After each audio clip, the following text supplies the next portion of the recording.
Hello, everyone, and welcome back to Tipoff 2022-2023. Dr. Ron Poniewasz, joined by Professor Larry Kelly, member of the Luxembourg, Garbutt, Kelly, and George law firm, the Shenango varsity baseball coach, and as well the half of the Tipoff award-winning team.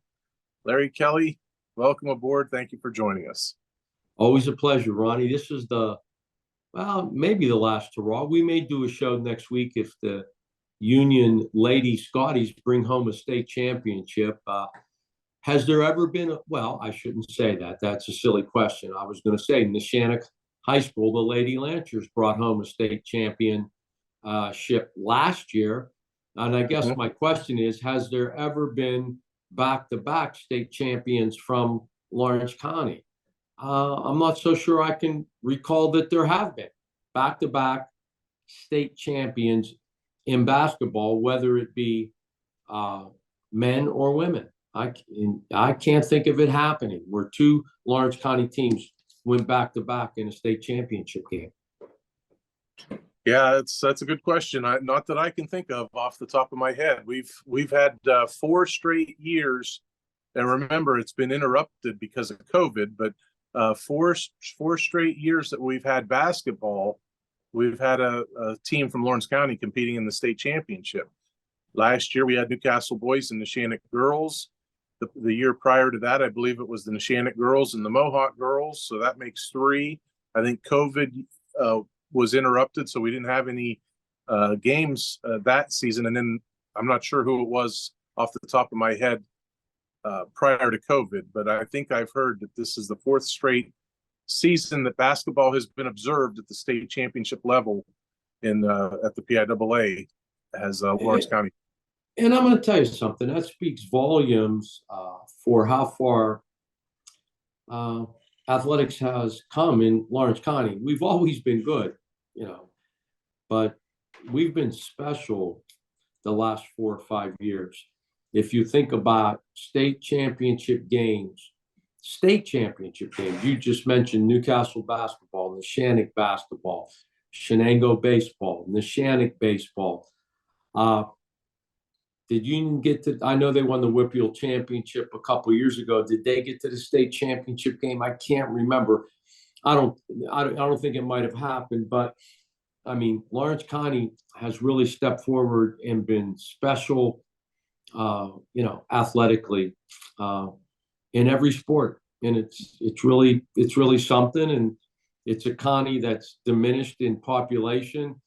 We used to be about 100,000 population county. I think it's now down below 80. And but the athletics, I remember when we won the state championship, Mike White did an interview and he asked me why has Lawrence County been so good? And I just said, listen,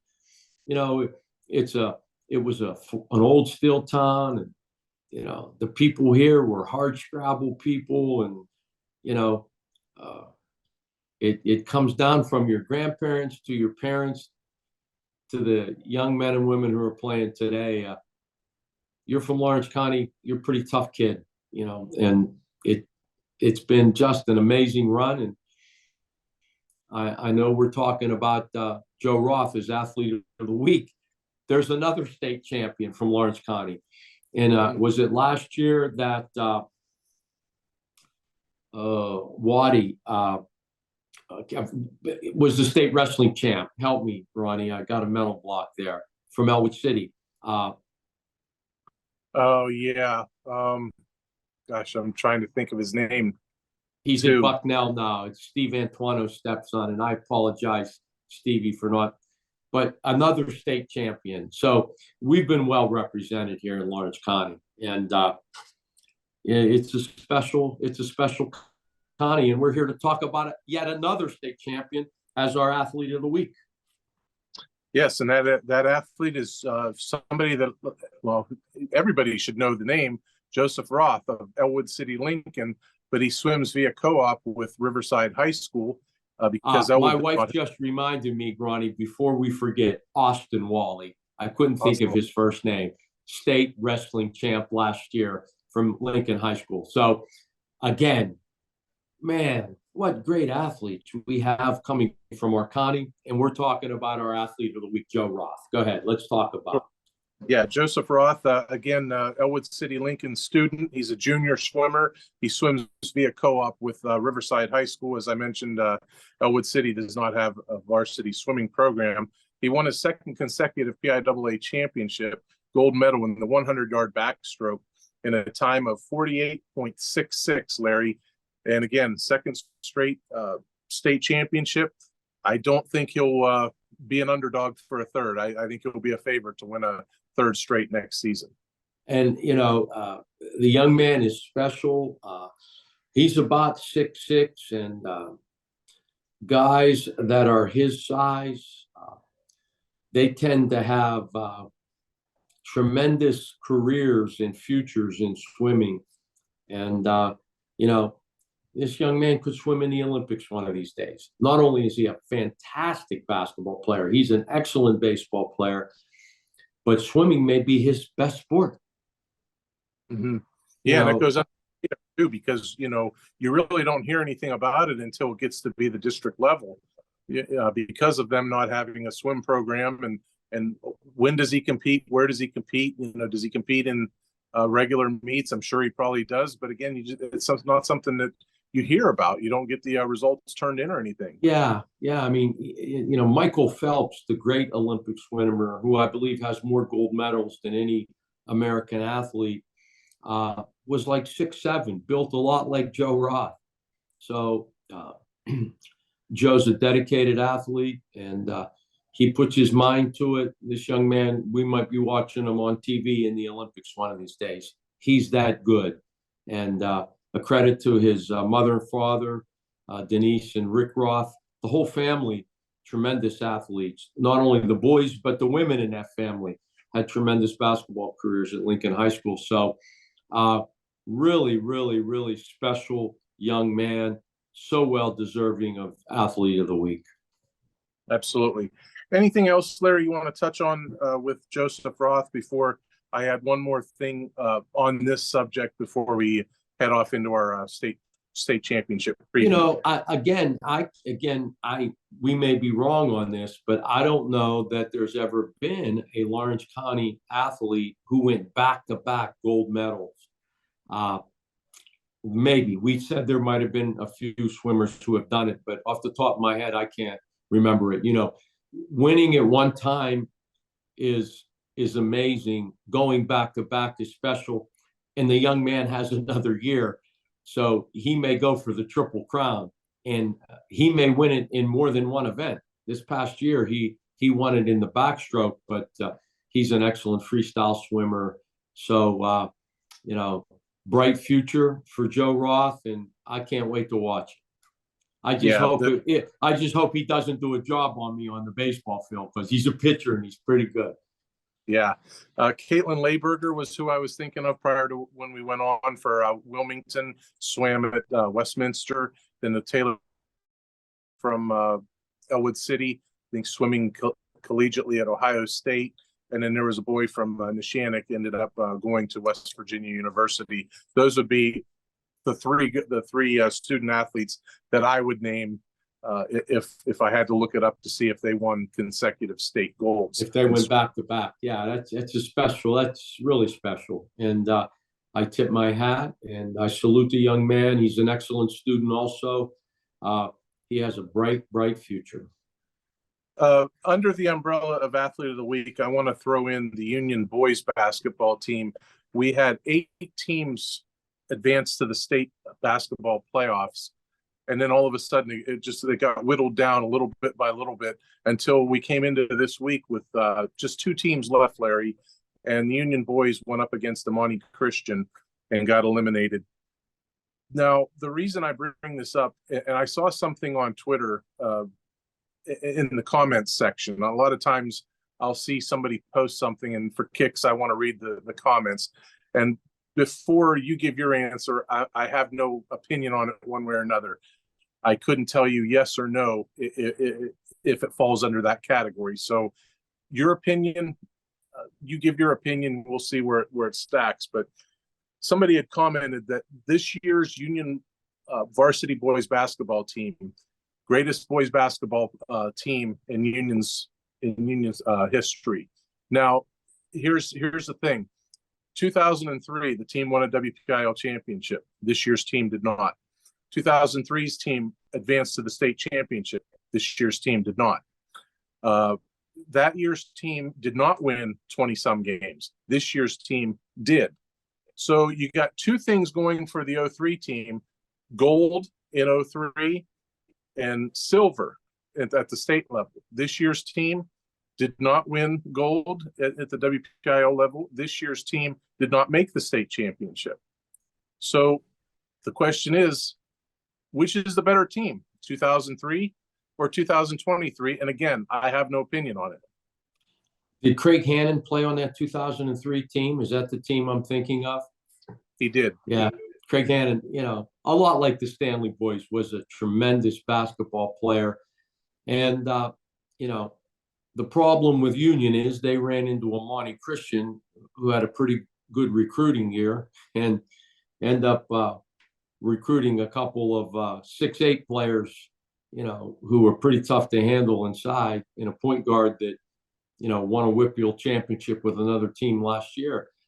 But as I recall, Craig Hannon, their team beat Kennedy Catholic in the PIAA Western Final, which was another non-boundary school. It's hard to say. You can't, I don't think, make that judgment as to say what team was better. I have a little affinity for the 2003 team because I remember watching that team. I remember watching Craig Hannon. His uncles were all good friends of mine growing up. So I have a little affinity towards that team. But it's hard to say. Ronnie. Again, this year's team ran into Amani Christian, who they beat Central Catholic, the 6A Whitfield champ this year. That tells you about how good they were. And but at the same time, the 2003 team beat Kennedy Catholic in the Western Final to get to the state game. So, I guess I don't have an opinion either. Yeah. And the other thing about the 2003 team, I was talking with Mark Stanley. I think it might have been the night of when the pairings were released, and we were reminiscing on how it's been 20 years since that 03 team. And I asked him, why did the boys, because I couldn't remember off the top of my head, why did the boys team in 03 have such a bad seed, double digit, maybe a 12 seed or something like that? And he said, well, we were battling injuries throughout the year, and it was just a matter of let's get healthy, let's get into the playoffs and see where things, take us. So that's why they didn't have the volume of wins that this year's team did. They were battling injuries, but it was just a matter of let's get in the playoffs and let's get healthy. And they did both, and let's see where things take us. So that's why it's so hard to compare the two. I don't think you can compare them, but if you could, if I had to pick one or the other, it might be because of, what they were able to do, winning gold and getting to the state title game and defeating a, Kennedy team that was an overwhelming favorite. But again, I don't have an opinion. I just thought that was out there to say that's the best team. And it just kind of struck me. Mark Stanley probably can answer that. I think he coached them both, didn't he? Oh, yeah. Yeah. But, he would be diplomatic. As a coach, you don't, you never say one team was better than the other, especially when you have, championship teams. But I can just tell you, as a coach, you have a certain affinity towards players who won a championship for you, because it isn't, listen, Ronnie, I've said this, the longer I've coached, and I've coached different sports for over 25 years now, it's all about the players. It's all about the players. And Ralph Bellendo said the same thing 2 weeks ago when somebody asked him. It's all about the players. And to win a championship, you have to have not just good players, but special players. Special players who are able to perform in the biggest games, in the biggest moments. And when you have those players, Craig Hannon was that player.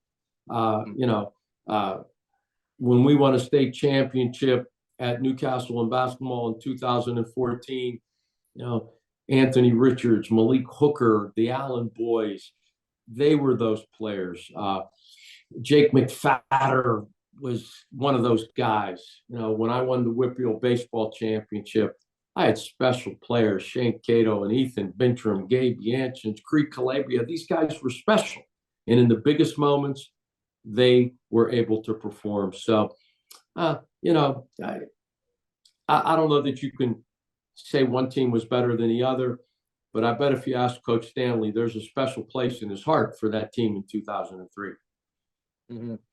Yeah, I think one thing we can agree on, and everybody can agree on, was the 2023 version of the Scotties was one hell of a basketball team. That's for sure. Athletes, tremendous, two-sport athletes. Those guys came right from football and came into the basketball season and were tremendous. And a bunch of those young men played baseball too. So, yeah, Union has done themselves proud over the last several years. Okay, that is athlete of the week. It is Joseph Roth, swimmer for, well, he goes to Elwood City. He represents Riverside via co-op, and we touched on the Union boys basketball team for the fantastic season that they had. We have one more segment coming up here, and we are going to preview the state championship game. And this is going to be fun because there's a part of this that Larry doesn't know yet, and I can't wait to bring this up, get his reaction, because sure it's going to strike a nerve with Larry Kelly. We'll do that probably next. Will. All right, we'll do that next right here on Tip Off. There's one thing I learned growing up around here. People should look out for each other, be friends and neighbors that you can count on. So it bothers me when people who are hurt in automobile accidents get bullied by the insurance company. I don't let bullies run over my clients. I do what I was taught growing up. Step up, stand up, and speak up for those who can't. I'm Larry Kelly, and I'm a Newcastle guy.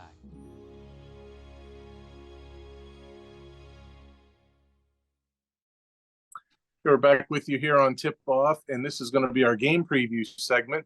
It is going to be the Union girls 22-6 against Lord's Regional, which is 22-7. That is the PIAA Class 1A championship game to be played noon Friday at Hershey's Giant Center. And Larry, first off, you know, you and I have both touched on this before. You remember back when your daughters played at Riverside, you know, you look at the schedule and you're looking for big games, rematches, grudge matches, things like that. And you see, okay, Union, as you've touched on before, that was a write-in victory, and it was just a matter of you know, what the final score would be. And I've told you this story too.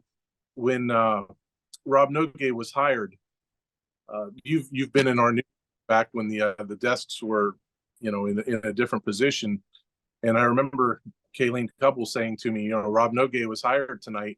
And I thought, boy, that's, you know, he's in for a you know, a tough experience. Now it's a rough program right now. Where she was sitting, her back was to me, and she just wheeled around real slow and says he's going to turn that program around. Rob Nogue knows what he's doing. And remember, he coached the Neshannock football program when they were in a similar state where they could win 0 or 1 games. Next thing you know, in a couple of years, they're in the playoffs. It's just what Rob Nogue does. And she was right. And I heard a stat last night during the game, Larry. I'm going to try to remember it offhand. I think James Dotson said in the 4 years prior to Rob Nogue coming to Union, they won 8 games total. He's been there 4 years. They've won 59 games in 4 seasons. That's a hell of a job. No, it is. There's no ifs, ands, or buts about that. Mm-hmm. However, if you asked Rob, I'm sure he would tell you the same thing that Ralph Belundo says and Larry Kelly says. It's all about the players. He got a young lady named Kelly Cleaver, 15 and 11 in the Western Final to get him to the championship game, and she's been doing that all year. And she's not the only one who has been able to just put up big time performances for the Union Scotties. It's all about the players. It took a while to turn that program around. The first year he was there, I think they only won 3 or 4 games, you know. But listen, the name Noge in Lawrence County sports is a name that's well recognized, starting with Donnie Noge, who's even older than me, and Rob and his brothers. Listen, it is a name synonymous with sports, athletic, and coaching excellence in Lawrence County. So it doesn't surprise me what he did. It certainly doesn't. But again, if you were to ask him, he's probably going to tell you it's all about the players, because it is. You got to have horses. You know, good coaches win with good players. Bad coaches, they lose with good players. But you got to have players. You can't win without them, Ronald. Been doing this long enough to know. I believe it was the COVID year where every team was offered a trip to the postseason. It was on you if you wanted to accept it or not. And if they didn't have that, Union's girls, by their record, would not have made the playoffs. They would have finished, I think, 5th place or whatever it would have been in the WPIAL. But they accepted a playoff berth. It was, Rob was at the helm, Rob Nogay, and they won a playoff game, maybe 2. They definitely won 1. He missed a playoff game, I think, maybe with COVID, or he wasn't able to coach. He wasn't on the bench. But Larry, I really think that playoff run, that taste of the playoffs, that got him in there. They upset a team, and it was like a springboard for them that season, and it made them hungry. And then they came back and had a really good season last year. Made the semifinals, I believe, the WPIAL playoffs, and the quarterfinals of the state playoffs. Lost in, was it overtime or double overtime last year? So they had a big chip on their shoulder this year. Well, they win a WPIAL title, and here they are, you're getting ready to play for a state title too. Yeah, and I congratulate them, but I'm looking at the box score from the game, and when it gets down to crunch time, you say it all the time, you got to make foul shots, right? They were 22 for 28 from the foul line, and that wasn't Robbie shooting those foul shots. I'm looking here. Kayla Frustorfer, 6 for 6. Kylie Frustorfer, her sister, 3 for 3. Kelly Cleaver, 7 for 10. Zoe Lepre, 2 for 3. I mean, they went to the line. They knocked them down. These girls can play. And of course, it helps to have the right guy coaching them up. I watched Ralph Belundo do it for 12 years at Newcastle, and I was fortunate enough to get it done at Shenango. But it's all about the players, Ronnie. I can coach my behind off, and Ralph can too. But it's all about the players. You got to have players willing to buy in. You got to have players who are selfless. You got to have players who are willing to work, and you got to have players who, again, when the moments get the biggest, they get it done. They're just special. When Shane Cato went out there for me and held Seton LaSalle, a team with 5 Division I baseball players, to 1 run, that wasn't Larry Kelly throwing any of those pitches, buddy. That was those guys getting it done. Yeah, and I'm glad you mentioned the free throw shooting, Larry, because it was the quarterfinal round. And they've had a couple games in a row where they would dig a hole and they would have to come back. And in the quarterfinal round, they were down 10 points at halftime. And the reason I'm mentioning that is they rallied to win. And in that game, they finished 12 of 26 at the foul line, less than 50%. But they found a way to win, I believe, by 4 points. I can't remember the final spread, and I asked Rob Nogay about that, and he said, "Yeah, I'm not happy about the free throw shooting, but we'll get in the gym and we will work on it, and we will do better the next game. We will be better." 22 of 28, yeah, they were much better. So I'm not. And sure that was the difference in the game. Yeah, it was the difference in the game. Because they put up 22 points via the foul line, and the Amani, or not Amani, but their opponent, they put up they were 13 for I think, I'm sorry, 6 for 13. So there's where the game was won. It was won right there. Now, when a coach has a team that goes 12 of 26 and he says, I'm not happy with it, we'll be better, what does practice look like? Is he willing that team to do better? Is he really on their case, or is he just saying how important what goes on during practice to go from under 50% to darn near perfect? Well, at Newcastle, what we used to do, we tried to shoot foul shots, under game circumstances. So we would start every practice shooting foul shots.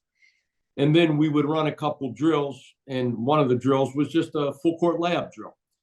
And, for every layup you missed, if you missed 10, you had to run 10 suicides, except you could shoot them off. We would go to the foul line, and, I had the guys on the baseline. I give the ball to somebody. Okay, you got 2 foul shots. You make them both, you only got to run 8. You missed 2, we're running 12. If you make 3 in a row, it counts as 5. So we tried to make sure we get our foul shots in. We want to make 20 every practice. Make 20, not shoot 20, make 20. And then after a drill, when they're a little bit tired, we want to put them on the line with something on the line if they miss, to try to create a game situation. And, that's the way we did it. I'm sure if you asked Rob, he's probably doing something similar. Foul shooting is it's practice, it's getting your stroke down, and it's the ability to be able to make them in crunch time. So in practice, you want to try to put some pressure on them. If they miss, nobody likes to run suicides, Ronnie, especially guys like you. Yeah. All right. So, Larry, you were asking me, what do I know about Lourdes Regional? Well, I can tell you that they are 22-7, as I mentioned. Union's 22-6. Lourdes Regional in the state semifinal was playing Mountain View. The game was tied 32-32. Lourdes Regional has the ball, and they're working it around for a final shot. And Larry, this is fantastic, because I just can't wait to hear your comment on it, your opinion. They score a basket as time expires. They go up 34-32, and that's your final. The fans rush the court. They're celebrating. Technical foul on Lourdes Regional. 2 shots, and guess what? We're going to add time. We are adding time, 0.4 of a second. So you can't celebrate no more. And guess what? You might not even win, because Mountain View goes to the foul line for 2 shots. The girl that goes to the foul line was 11 for 11 in the previous game. She's going to the line. First one, good. 34-33. She's got this for the tie. Oh, and don't forget, they also get the ball with 0.4 of a second. Off the back of the iron, no good. But don't forget, they got the ball with 0.4 of a second. Now you go from going crazy, thinking, oh, we're going to Hershey, we won, to all of a sudden, you might lose because they had 2 foul shots and the ball. Your thoughts on that, my friend? I think that's officials looking for a call. I'd have never made that call. Everybody thought the game was over. Jubilation, you rush the court. We've seen it hundreds of times. That's an official trying to make himself or herself feel like really important. You can't make that call, Ronnie. I would never make that call. I let the players decide the game. I'm never going to decide it. Now, again, if there's 10 seconds left in a game and you rush the court when the ball goes in, that's a little different story. You have to call something there. But when the buzzer sounds and it looks like the game's over and you got people rushing the court, I'm never making that call. It's just me. That's just my thought. Pay attention to what's happening. I always tell good officials, basketball, they only blow the whistle when they absolutely have to. And I got to believe that they didn't absolutely have to blow the whistle in that situation. And, I coach baseball. Good baseball officials pay attention to what's happening on the field, not what's happening in the dugout or what's happening down the left field line. Pay attention to what's happening on the field. as a basketball official, only blow that whistle when you absolutely have to. And I just think, if you're asking me, it's an overreaction by the officials. We've had this discussion before, and probably my most hated phrase is "you can't call that in that situation." I hate that phrase. No matter if it's coming from a fan, a coach, what have you, you can't make that call in that situation. Hate that phrase.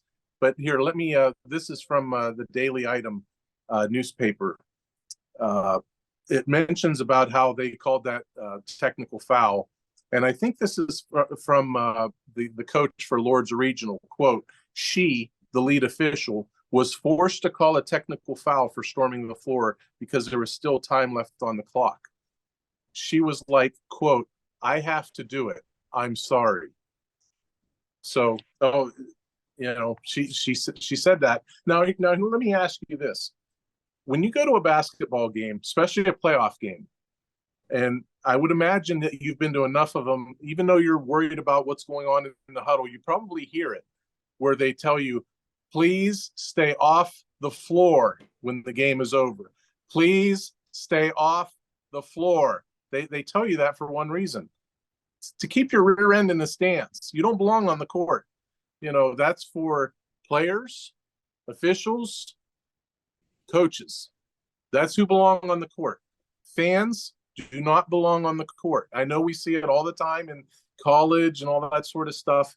That's number one. Number two, I got to imagine that if a referee goes, and takes their whistle off, okay, it's fair game. But still, you don't belong on the court. To tell you that, to stay off the court. So as far as I'm concerned, I had no problem with two shots. And then, hey, let's put 0.4 of a second on. How did they know there were 0.4 of a second? Because I'm certain that the horn sounded, and I am certain that there was no instant replay like they have in the NCAA, where somebody has a monitor so they can tell exactly when the ball went through the net. Did the coach for the other team call timeout? Why did they stop the game? The coach has to call a timeout. It's not like college basketball where the clock stops in the last minute of the game. So, I'd have to see it. But Larry Kelly's never making that call. Never. And you can say whatever you want about me. You could write it up in a paper however you want to write it. But I'm going to tell you something. You survey all of the coaches in Pennsylvania, and 99.9% of them are going to say, don't make that call, whether it's for me or against me. Don't make it. Don't make it. That's just unnecessary. You're blowing the whistle when you don't have to do it. I tell you what, when I heard about it and read about it, I thought, that's solid gold. I've never seen that or heard that, but in that moment, with a berth on the line for the trip to the state championship, that's solid gold, boy. You gotta. I tip my cap to them for calling that, because wow. Listen, were you happy last year when the official made a call with 0.8 of a second against Newcastle when Rodney Gallagher, apparently a strong wind came into the lane and blew him over? You can't make that call, Ronnie. You can't make that call. You just can't. I'm sorry, you can't. Unless somebody gets killed driving to the bucket, you can't. Let the players decide the game. As an official, don't decide it. Let them decide it. That's just Larry Kelly talking. That's the playground in me. That's the big run playground in me, where nobody would call a foul when the score's 6-6 and the game is at 7. Nobody called. If I drove to the hoop and got killed, I wouldn't say, foul, you got me. That's who we are. That's the way I grew up. And if I'm official, I'm never making that call in that situation. Never. So there you go. We're allowed to disagree. That's why this is an award-winning show. Because, I don't know this is the rule, but there's an unwritten rule. And you're a rules guy. That's all. This is the rule, and this is the rule, and we're going to call it no matter what. Common sense doesn't really matter. We're going to call it. That's the difference. Yeah. When I saw that on Twitter, I thought, I didn't think I'd ever see that, especially with in this high stakes of a game. I mean, we're not talking about the 12th regular season game or some meaningless end of the regular season game where neither team's going to play. I mean, with this, there's so much on the line, and then here we are. And they call that. I thought, okay, there we go. Did the horn blow? Did the buzzer sound as if the game was over? I'm sure it did. It probably did, because it's not like the NBA where the clock stops after a ball goes through the net and the inbound. The clock just keeps running. So the buzzer sounds, everybody thinks the game's over, and then the referee decides that it isn't. And not only does he or she decide that it isn't, but we're going to give the other side 2 foul shots to tie it. No, Ronnie, I'm never making that call. Just me. And especially with a girl that was a really good free throw shooter. I was kind of wondering. I wonder if she made the first and missed the second, or vice versa. But it said she made the first one. Boy, I tell you what, you're sweating bullets on the sideline. Both teams, not only the team that's trailing, but you go from you thinking you're going to Hershey to, oh my gosh, I hope she misses this. And even when she did, they get the ball anyways, and you're thinking, all right, do they have enough time to get a shot off? Well, I tell you what, if you watch the Gonzaga TCU basketball game on Sunday and had any stake in the game in terms of bet, naturally, if you had 4.5, you didn't, you were fine, because they roll the ball all the way to the other end of the court. They pick it up just in front of the 3-point line. Eye hole shot, Larry, and they cover the spot. So yeah, my cousin had a bet on that game, and he was on the wrong side of that play. Yeah. So yeah, I'm familiar with the play. Yeah. So I tell you what, in all my years of basketball, and I don't have as many years as you do, my friend, but I've never seen or heard of anything like that. I don't know if you have. Have you seen or heard of anything like that? No, I haven't. I'm talking no, the States. I haven't. I haven't seen or heard. Never. And again, I'm never making that call. Never. I don't say never very often, but I'm saying never there. Never. Let the players decide the game. It's a players' game, not an official's game. Let the players decide it. Yeah. Again, lesson learned. When they tell you to stay off the court, stay off the court. Because I tell you what, fans, family, they cost you a trip to Hershey. I wouldn't want to be cost a trip like that, because I don't know how many people there's are on the court. I don't know. There's something in sports known as karma, and I feel terrible for the girl who missed the second foul shot, but it was probably karma that she did, because she should have never been on the line put in that situation. Yeah. Just me. Yeah. Just imagine if she puts them both in, and then they somehow toss in a shot with 0.4 of a second left. If she puts them both in, the momentum swing in overtime is going to be an avalanche. It would have been very difficult for Lords to come back in that game. Oh yeah, my money would have been on Mountain View to win on that one. Yeah, no question, because the other team would have had everything ripped from them. They're feeling that one different type of emotion. I don't know how they come out and play that 4-minute overtime and be invested and win. I don't know how you put it behind them. Even though coaches tell you got to put the last play behind it, it's got to be. I don't know how you put it behind it. That would have been very difficult for high school players to do that. Very, very difficult. Yes. Yeah. Well, I told you we were going to have a spirited discussion. Oh no, my brother, you got my blood pressure raised. You always find a way to do it, and you just know how I feel about that stuff. I let the players decide the game. Stay out of it. Stay out of it.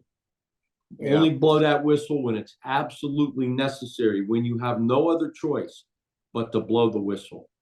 That's just my philosophy. Maybe I'll be a basketball official one of these days. Yeah. Like I say, I love. No, that'll never happen. Trust me. That was a joke. I love that quote that girl said, "I'm sorry, I have to do it." Or, yeah. Let me write her and tell her she didn't have to do it. So, well, with knowing what you know, Larry, and you got Union, which has played very well all season long. Kelly Cleaver's been a fantastic player, played extremely well for, what are we talking, 28 games in the Fruit Store for girls. Bella Cameron, Zola Pree, Kendall Pruz, Mia Pruz. It's hard to name every single girl, and I'm sure we're gonna, leave girls off. Elise Booker, I think, missed the entire season with a knee injury. Larry, just knowing what you know about Union, knowing what you know about Lord's Regional and how they got into the state championship game, give us your estimation of how. I'm never betting against the Scotties and Robbie Nogue. He'll have his team ready. I'm sure he has Lord scouted. Kelly Cleaver is a special player who, again, in the biggest moments, is able to perform. So I like their chances. I really do. This isn't a team, I don't believe it's a non-boundary school. Is it, Ronnie? It's a public school. And pardon me? As far as I know, it's a public school. Yeah. And look, if you lose to another public school, you tip your hat. Newcastle lost to Reading. I tip my hat. They were better than us. And, you can live with that. They're getting their kids from a boundary just like we are. The only difference is they got 2,000 kids in their school to pick from, and we have about 600. But that's okay, But I like Union's chances. I do. They played well all year, and they have a special player and a great coach. So that's a pretty good formula for winning a championship. I like Union as well, and I'm surprised that I have to be the one that says this, because I would have thought Larry would have filled in the blanks by now. But in addition to me liking Union and thinking Union will win, get the fire trucks ready. Get the fire I love it, man. I love it. We got a chance a couple times at Newcastle and one time in Shenango. Baby, when those fire trucks meet you at the McDonald's on 422 and ride you home, that is the absolute greatest. Get the fire trucks ready. Absolutely.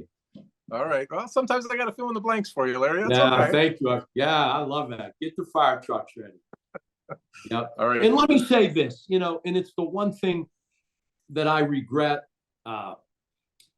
when we lost in the state championship game, that I didn't have a reception planned for the players, win or lose, when we got back home.